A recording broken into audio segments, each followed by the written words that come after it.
நாளை வருவான் நாயகன் என்றே நல்லோர்கள் சொன்னாரடி.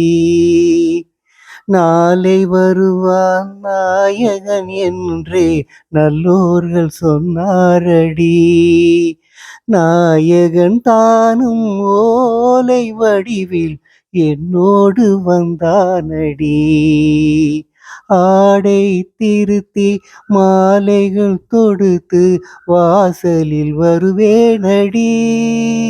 மன்னவன் என்னை மார்பில் தழுவி வாழ்கன சொன்னானடி.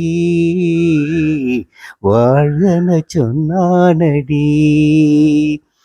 செந்தூர் முருகன் கோவிலிலே ஒரு செய்தியை நான் கேட்டேன். சேவல் கூவும் காலை நேரம் பாடலை நான் கேட்டேன்.